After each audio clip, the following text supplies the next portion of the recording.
NYS India की चुनावी यात्रा ग्वालियर में है और हम बात कर रहे हैं आज ग्वालियर शहर की। जैसे आपने पहले देखा होगा, हम लोग आज ग्वालियर में और ग्वालियर के युवा नेता देवेंद्र प्रताप सिंह तोमर जी हमारे साथ हैं। और सर, आपका पहले तो बहुत बहुत स्वागत है। Thank you.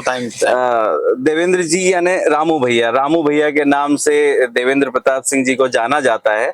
खासकर आपका पहले तो मैं सबसे पहले क्वेश्चन ये मैं आपसे करना चाहता हूँ रामू भैया कि आप इलेक्शन मतलब यूथ पॉलिटिक्स हैं, पॉलिटिशियन हैं, युवाओं का प्रतिनिधित्व आज हम लोग देखते हैं विधानसभा से लेकर के लोकसभा में भी कम है, तो उसको लेकर के आप क्या कहेंगे? देखिए, मेरा ऐसा मानना है कि युवा हमेशा परिवर्तन के संवाहक होते हैं जी। और आज जैसे हम राजनीति को देखते हैं तो राजनीति में युवाओं का स्थान बहुत महत्वपूर्ण है जी। और एक मैं बात कहना चाहता हूं, जैसे मुख्यमंत्री जी जो आज हमारे मुख्यमंत्री जी हैं शिवराज सिंह चौहान जी, वो जब मुख्यमंत्री बने तो लगभग वो 50 साल के आसपास, मतलब 45 to 50 के बीच में उनकी एज थी लगभग, और लगभग 20 साल आज मुख्यमंत्री रहते हुए हो गए। बिल्कुल। तो वो जब युवा थे तब मुख्यमंत्री बने और 20 साल उन्होंने मध्य प्रदेश को दिए। तो एक नया मध्य प्रदेश का सृजन वो अपने राजनीतिक जीवन में कर पाए मुख्यमंत्री रहते हुए। तो युवा होना भी बहुत महत्वपूर्ण है, युवाओं का प्रतिनिधित्व भी बहुत महत्वपूर्ण है और युवाओं को अगर समय से प्रतिनिधित्व मिलता है तो मुझे लगता है वो अच्छा काम कर सकते हैं। अच्छा, रामू भैया, मैं आपसे सबसे पहले तो ये पूछना चाहता हूँ कि क्या मैं ग्वालियर के भविष्य से बात कर रहा हूँ? आप ग्वालियर का नेतृत्व करेंगे? देखिए, ये सब चीजें गर्व में होती हैं और भविष्य वक्ता मैं भी नहीं हूँ और भविष्य वक्ता आप भी नहीं है, और ये तो समय बताएगा क्या होना है क्या नहीं होना। जी, जैसा कि हम लोग चुनावी यात्रा में एनवाईएस इंडिया की टीम चुनावी यात्रा हम लोग कवर कर रहे हैं लोगों को, तो आने वाले इलेक्शन में आप लोगों के पास क्या मुद्दे हैं ग्वालियर को लेकर के, जिससे आप इलेक्शन में जा रहे हैं, जिसको लेकर के आप जा रहे हैं? देखिए, मैं ऐसा मानता हूँ कि मुद्दों की बात करें तो मुद्दे ना कभी खत्म होंगे, मुद्दे भी हमेशा रहेंगे और सुधार की आवश्यकता हमेशा रहेगी। पर मैं ऐसा मानता हूं कि विगत वर्षों में अगर हम भारतीय जनता पार्टी की सरकार को देखें, लगभग 20 साल लगभग होने को हो गए हैं और शायद वो दौर भी आपको याद होगा, क्योंकि आप और हमारी ये लगभग बराबरी है, थोड़ा बहुत ऊपर नीचे हो सकती है।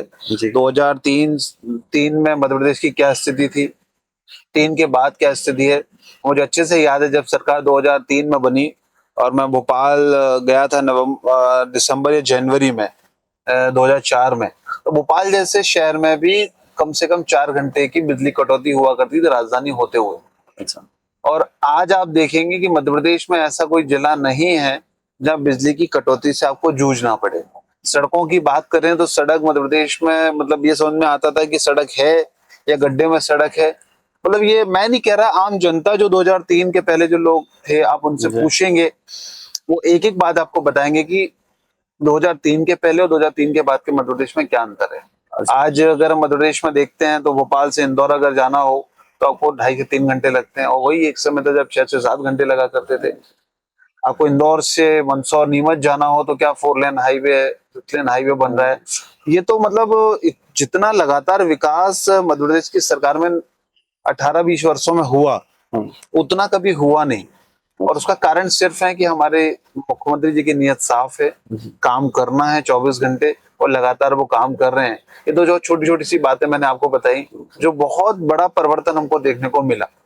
और रही सुधार की बात, मुद्दों की बात, तो निश्चित तौर पर जब हम मनुष्य जीवन में होते हैं, राजनीतिक जीवन में होते हैं, तो सुधार की आवश्यकता भी हमेशा होती है और सुधार होना भी चाहिए लगातार। रिवाइज होते रहना चाहिए। डेफिनेटली अब कोई अगर सड़क आज बनी है तो डेफिनेटली 5 साल 8 साल बाद वो खराब भी होगी, तो ये तो सुधार की प्रक्रिया हमेशा सतत चलती ही रहेगी। अच्छा, तो रामू भैया, सबसे पहले तो हमारे चूंकि व्यूअर्स सबसे ज्यादा युवा व्यूअर्स हैं, तो वो उन लोगों की क्यूरियोसिटी रहती है कि जो नेता होते हैं उन लोगों की एजुकेशन क्या होती है, क्योंकि आपका बैकग्राउंड पॉलिटिकली रहा है परिवार का, तो सबसे पहले तो आप एजुकेशन के बारे में एजुकेशन में मेरी ग्रेजुएशन है, बीबीए मैंने किया, ग्वालियर से किया।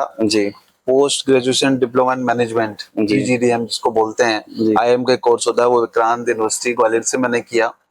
और द पोस्ट ग्रेजुएशन आप कह सकते हैं जी उसको। जी जी, पोस्ट ग्रेजुएट हैं आप जी। जी और सर जैसे राम भैया, नेपोटिज्म की खासकर बातें होती हैं, जी प्रधानमंत्री जी भी लगातार जैसे लाल किले से इस बार उन्होंने जी कहा है।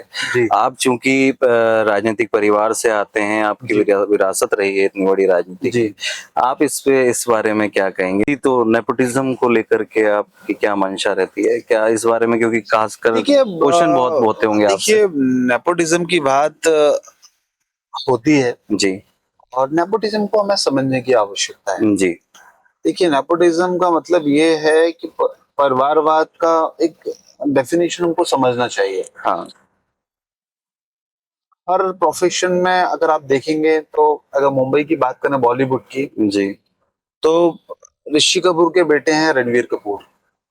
रणवीर कपूर फिल्मों में एक्टिंग करते हैं, अच्छा काम कर रहे हैं, अच्छे अभिनेता हैं। बिल्कुल। मुझे लगता है इसको नेपोटिज्म नहीं मानना चाहिए। हाँ, मतलब काम के ऊपर काम निर्भर कर होता रहे है, हैं मतलब बिल्कुल सही बात किसी भी प्रोफेशनल दृष्टि से अगर आप देखेंगे, है। जी जो व्यक्ति काम कर रहा है हम्म, और अच्छा कर रहा है, उसको अगर नेपोटिज्म की दृष्टि से देखना है तो अलग बात है। जी अब कांग्रेस की बात जब होती है तो नेपोटिज्म में अगर परिवारवाद की बात होती है, कांग्रेस का नाम सबसे पहले लिया जाता है और कुछ क्षेत्रीय दल है जिनको हम सब जानते ही हैं।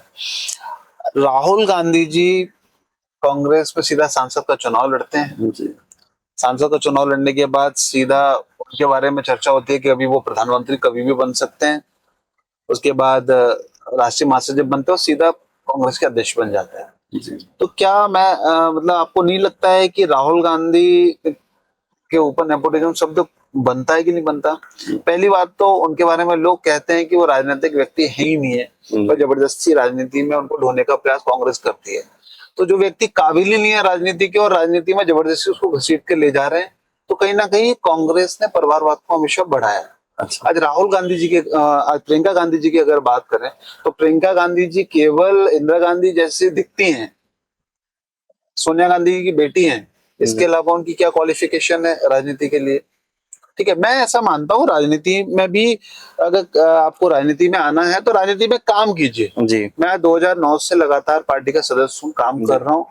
पार्टी को जब मौका लगेगा, जब आगे बढ़ाना होगा तो पार्टी अपने आप सोचेगी। तो मैं नेपोटिज्म को ऐसा मानता हूँ कि देखिए किसी का पुत्र होना जी किसी भी प्रोफेशनल दृष्टि से देखेंगे तो वो गलत नहीं होता है। अच्छा पर ठीक है, राजनीति में तो क्या अब होता ही है। जैसे अब साउथ की राजनीति में देखेंगे तो जी करुणानिधि की फैमिली है और भी कई सारी फैमिली हैं।